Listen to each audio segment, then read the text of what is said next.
Good morning everyone! Literal na mga shots na morning na talaga, 3 o'clock in the morning. And ito yung pinaka best spot ko dito sa aming bahay dahil dito sa sink namin meron akong salamin and meron siyang ilaw. So every time na nandito ako sa aking harapan, maganda yung kita.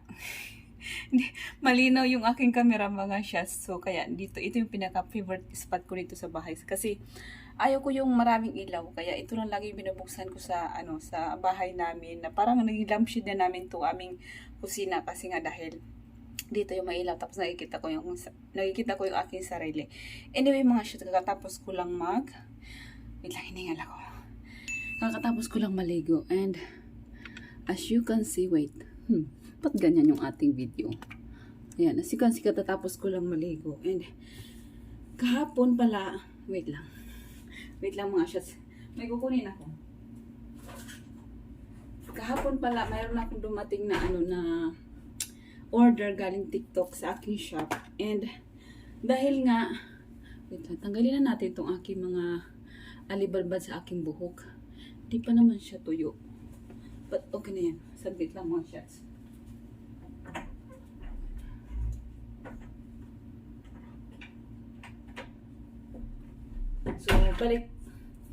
So, balik tayo sa ating kwento mga shots. Dahil nga, may order ako na dumating kahapon sa TikTok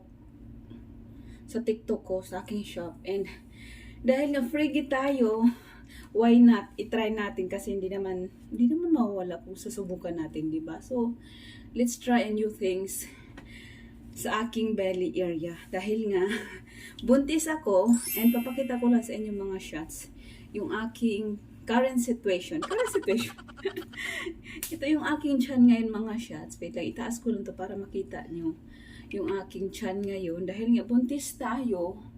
And as you can see, ganyan yung tsura ng aking tiyan mga shots. Meron siyang, ang taba ko na no.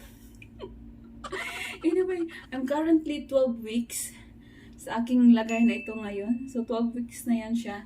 Hindi siya ganito ka laki pag walang kabag. Dahil nga lalo akong kinakabag, so parang feeling ko malaki yung aking tiyan sa 12 weeks, which is hindi talaga ganito kalaki yung aking tiyan mga shots kasi nga pag umaga, pag walang kabag yung aking tiyan, medyo maliit pa dito. So, dahil nga may kabag, di natin maiwasan, buntis tayo, is lagi siyang, parang nag-a-adapt siya ng skin. Nag-expand yung aking skin pag meron akong kabag. Anyway, bakit hinihingal ako magsalita? Wala pa nga. Kalahati pa lang tayo. Anyway, ito talaga yung aking gustong itry. So, dahil nga buntis ako and nakikita ko to lagi sa aking TikTok account, sa aking newsfeed na maraming mga buntis na gumagamit nito. So, ganito yung brand niya. Ganyan. Yung brand niya. So, and ito yung aking tiyan. Sana makita nyo. Sana may justice yung aking camera nung na makita nyo dyan. As you can see, yung aking tiyan, meron talaga akong stretch mark. Kung hindi nyo makita masyado yung aking stretch mark, dahil nga yung aking stretch mark is maputi siya, unlike others na maitim yung mga stretch mark nila. So, I think that's normal naman sa ating mga kababaihan na magkaroon talaga ng stretch mark. Yung ibang tao walang stretch mark, yung mga ibang babae, very lucky na nanganganak sila na walang stretch mark. Pero kahit hindi ba nanganganak tayo meron na tayong mga stretch mark. Kahit yung mga lalaki may mga stretch mark sa ating puwet, sa ating mga gilid-gilid, meron pa rin mga stretch mark lalo na pag pumayat ka. So nagkakaroon din ng stretch mark, hindi lang sa tiyan, everywhere sa ating katawan. So ito yung ating, dami ko nang sinasabi. So let's forward dito sa ating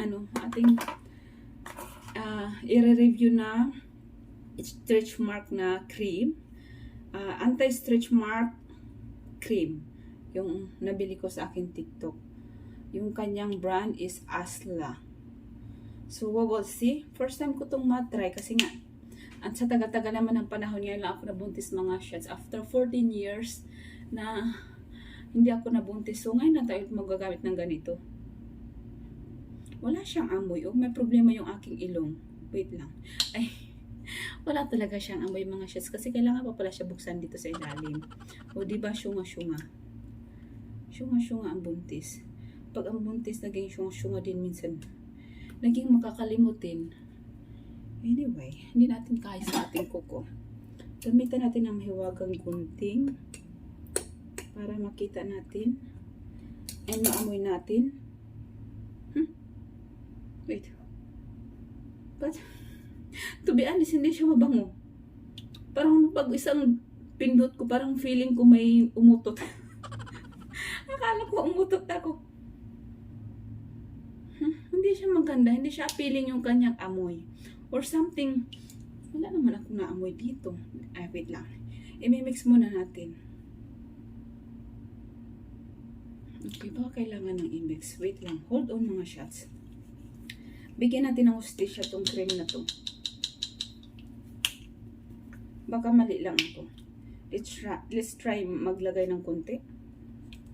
Wala talaga siyang amoy.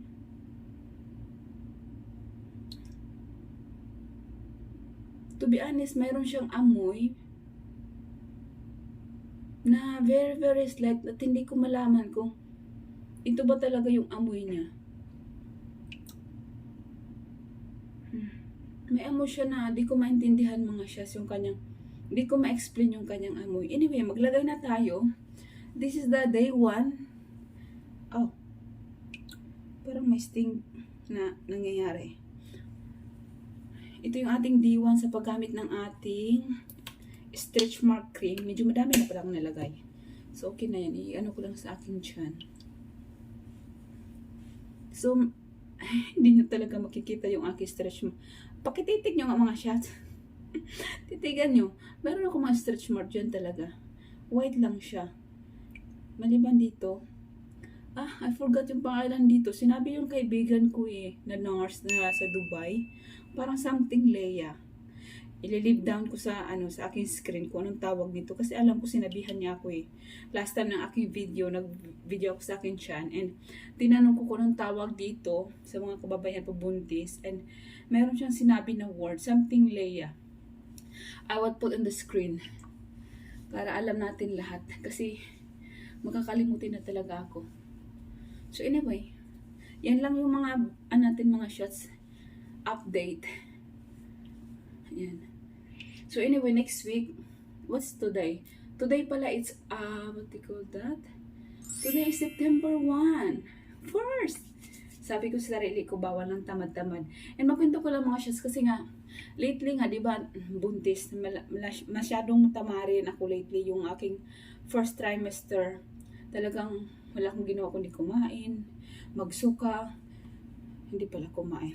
Lately lang ako naging gustong kumain, pero yung mga trimester ko talaga, laging suka. Daming mga bawal, daming ayaw ko na amoy. And ngayon na medyo okay na ako, nasa 12 weeks na ako, and gusto ko na yung amoy ng tuyo dahil nung trimester ko talaga mga shots, yung mga hate kong amuyin, yung amoy ni Jua, yung kanyang perfume sa kilikili at saka yung perfume niya. Tapos yung amoy ng bawang, amoy ng tuyo, amoy ng air freshener, tapos yung amoy ng bahay, and ano pa ba yung mga pagkain na ayaw ko? Parang yun lang naman siguro. Something na yung oil na inulit-ulit pag naamoy ko nababahuan ako. So, last few weeks, I think last week lang mga shots, nung naramdaman ko na nagluto yung kapitbahay ng tuyo, tapos wala nang pagsusuka yung nangyari. Sabi ko, oh, maybe tapos na yung aking trimester kasi nga gusto ko na yung amoy niya. Unlike dati talaga pag naamoy ko, kunting lagay pa lang nila sa tuyo, talagang bumabaliktad yung aking sungura. Tapos ngayon hindi na. So that's good news na nakakamoy na ako ng tuyo dito sa kapitbahay ko, and ako kumakain na rin ako ng tuyo. Parang ang dami ko ng tuyo dito galing probinsya, and yun lagi yung kinakain ko. And yun nga, parang palagay ko wala na ako sa stage ng trimester, nasa second trimester na ako. So that's a good news na hindi na masyado akong masilan sa pang-amoy. But now na who's coming? Oh, the boss is coming. The boss is coming. Wait. The boss is coming. Who's that? Sino yun? Malabo pa yung aking camera. May bumubukas ng pinto. I think it's too early naman. Pero 3 o'clock na eh. The boss is coming. Hi, babe. How's work? What time now?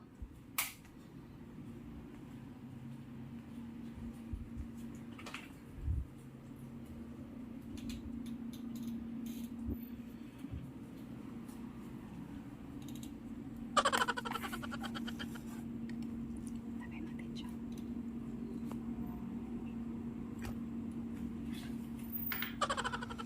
What's that, babe? It's not raining outside? No, it was raining. Not now. How's work? Okay, I'm busy. It's okay. It seems. What's that in your hand? Yeah, surprise list. Surprise? Price list. Of? Alcohol. Okay. Just want to make a list of all. What you had? Huh? What you had? I had noodles. What noodles? Yeah. Pasta. No, not the pasta. The noodles because I want something soup. So I had a Lucky Me. I put some eggs on it. You didn't eat anything else? Only Lucky Me? Yeah, that's it. Why? I don't know. I don't feel hungry. What do you eat? Huh? You want food for you now. Eat whatever is there. You used to feed that one now. She wants some salt.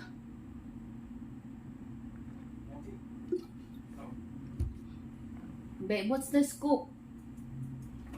What's the scoop What's food? about the Pearl Health?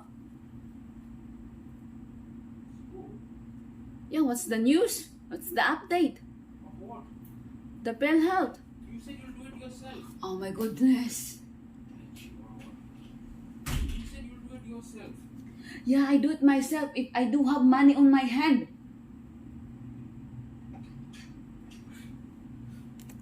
You told me someone's gonna do it for me. Oh, babes. It's not a question of money. When somebody is our accountant, they'll register your name and do all that thing. That's what I said. Money we have to pay anyways. Why do I have to register? I'm already registered. Why she need to do it again? I mean to say, what I mean to say, register is they put your number on our list.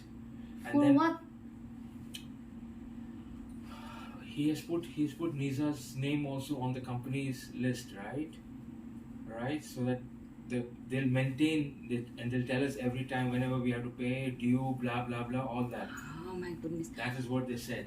I thought that's why you asked me about my number because you're going You said to you will do it yourself. Oh my god, because before you told me somebody's gonna do it for me. Yes. And now you're asking me.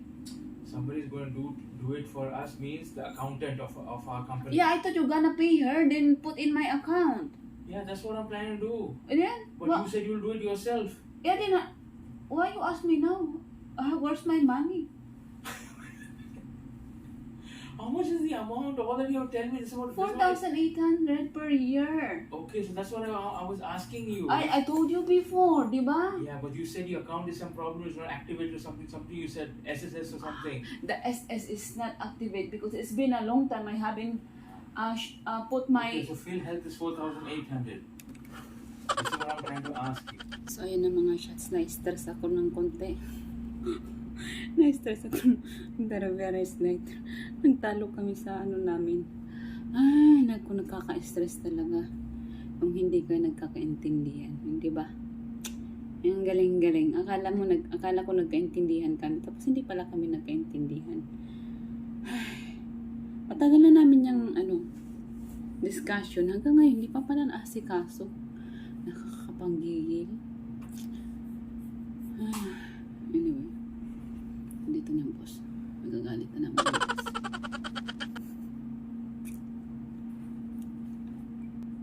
pagod pa naman siya.